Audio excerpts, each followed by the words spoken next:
Who gon' take it there? Who gon' take it there?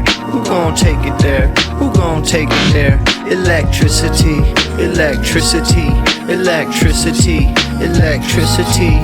You know what's in the air. You know what's in the air. You know what's in the air. You know what's in the air. It's possibility. It's possibility. It's possibility. It's possibility.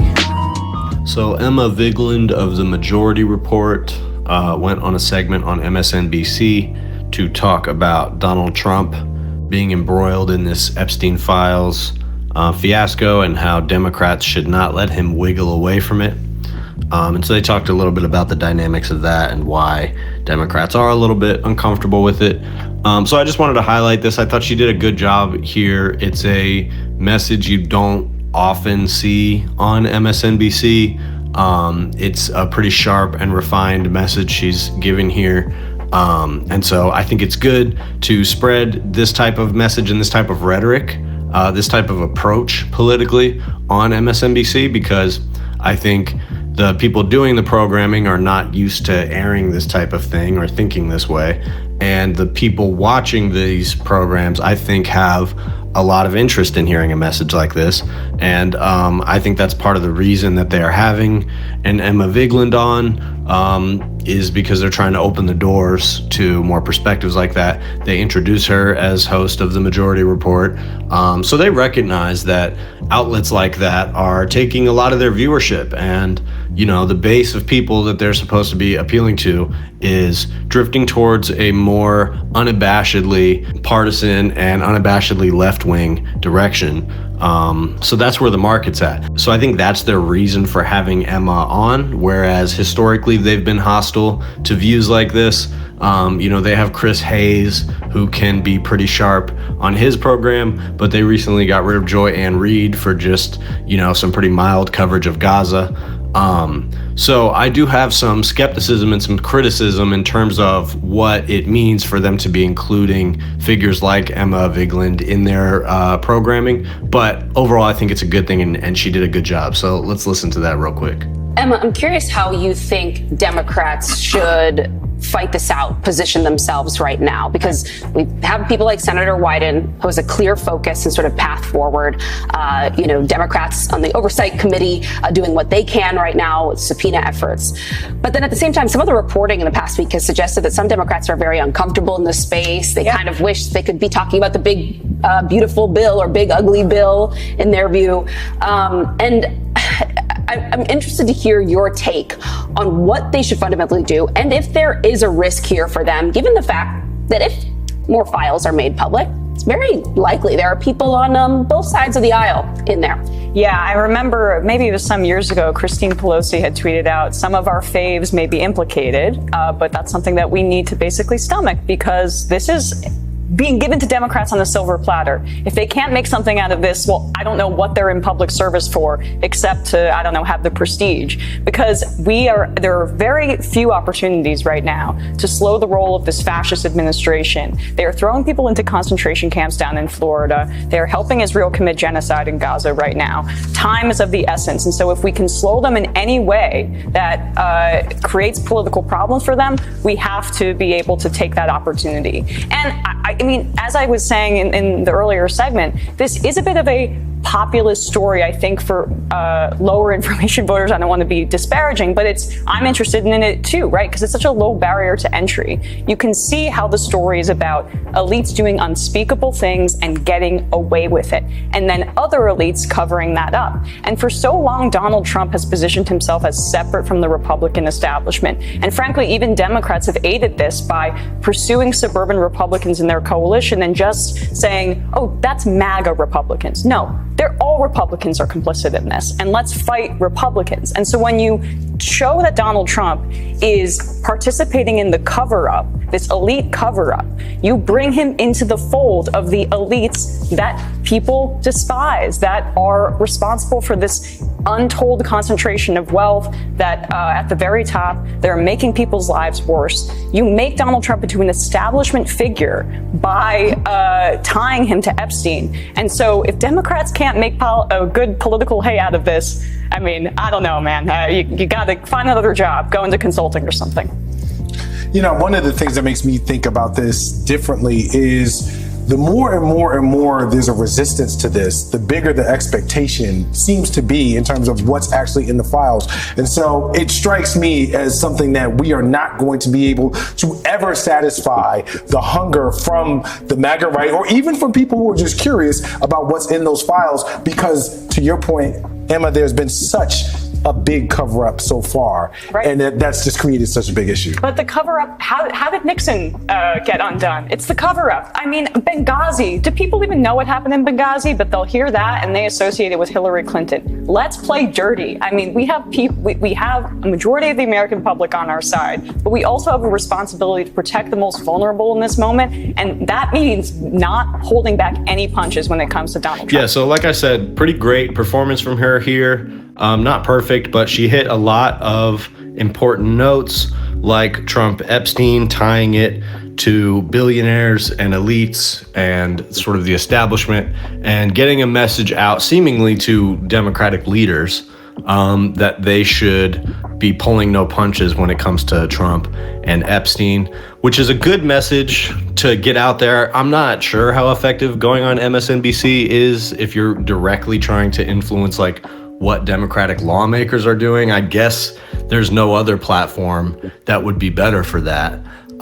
So if that's explicitly the goal, that's good. If it's to expose some of the MSNBC audience to some of this type of rhetoric and message that she is delivering here, that's a good thing.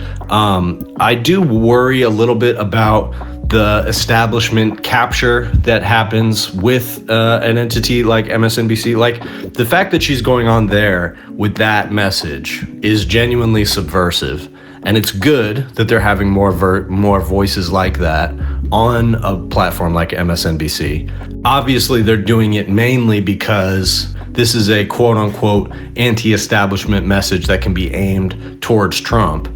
And there's some willingness, at least in whoever's calling the shots of the programming here, to voice the idea that people should be really going after Trump on some of these establishment claims, even if it means pulling apart a sort of larger tangle that might include people in the Democratic sphere, people in the business world.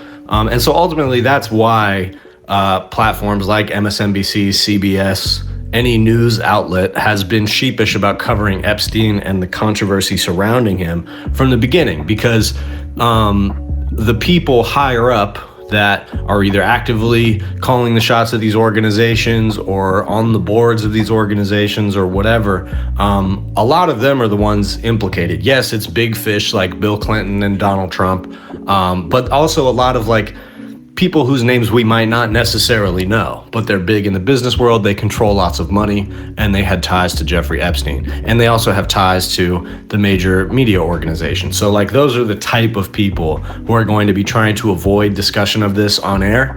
So, I mean, it's good to allow some space for a person like Emma Vigeland to come and spread a message that you wouldn't normally hear on MSNBC. Sam Cedar and the Majority Report have gotten some criticism over the years for being sort of adjacent to MSNBC and being on the left, a more sort of establishment adjacent voice because of that and because of their proclivity towards electoralism. And to be clear, I don't necessarily think those criticisms are valid, but I do think that there is a valid concern, like I said, about the capture that takes place at these organizations. And it's not so much a criticism about Emma and whether or not she should have done this, and it's more just an important consideration about how these organizations work.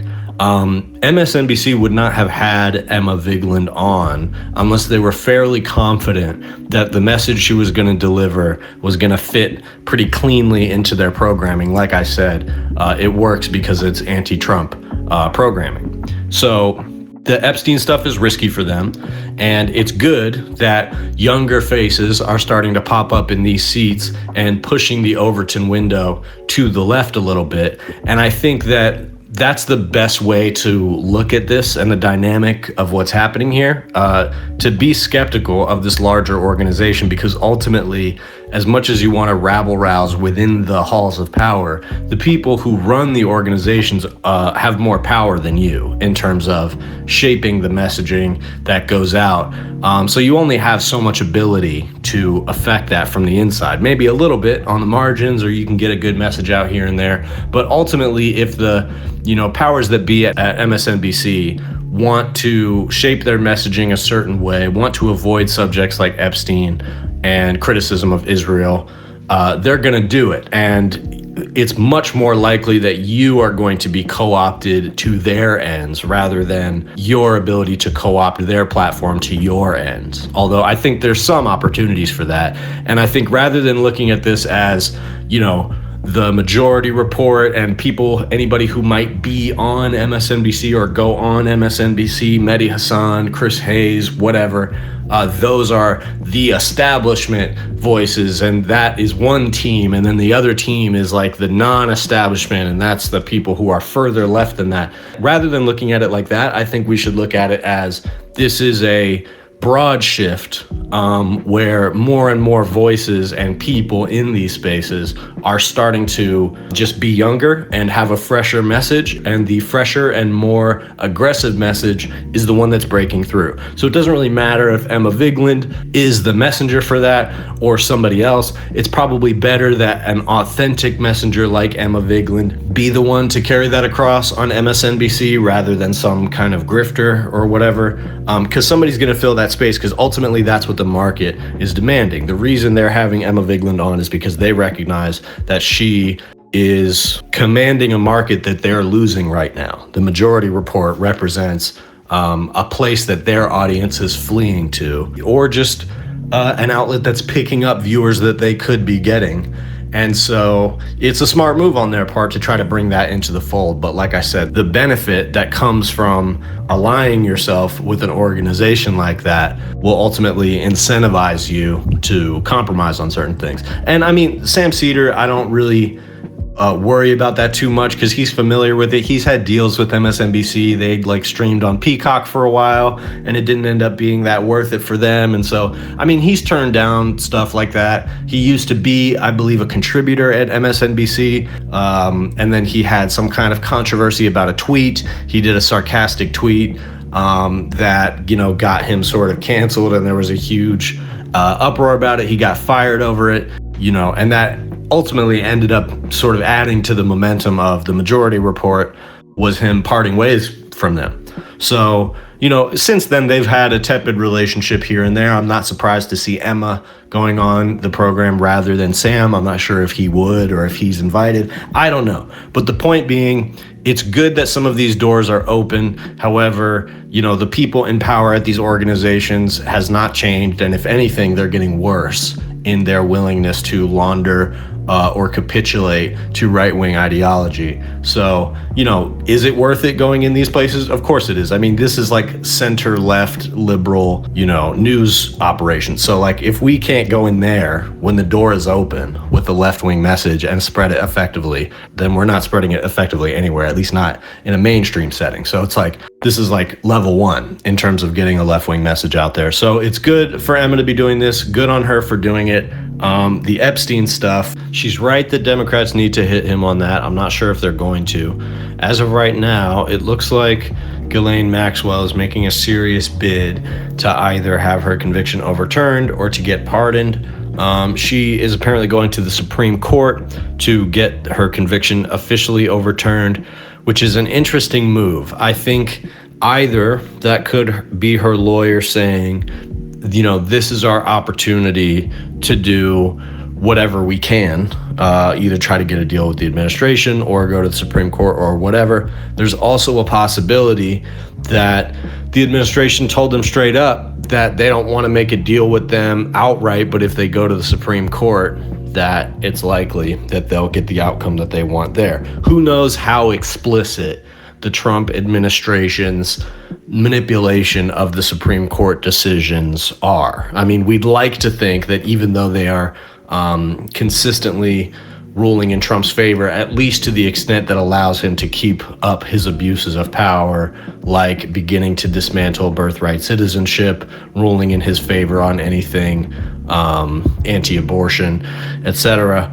But we would like to think they're at least just doing what they believe their assignment is, rather than directly taking orders from the administration, which would be an actual nightmare, and I mean an unfathomable level of constitutional crisis. But there is a real possibility that things are that bad, and maybe if the Trump administration isn't directly calling shots at the Supreme Court, they at least have some way of exerting influence, letting the judges know how Trump wants them to rule, etc. Like, you know, it's really not unthinkable that they would have something like that in place.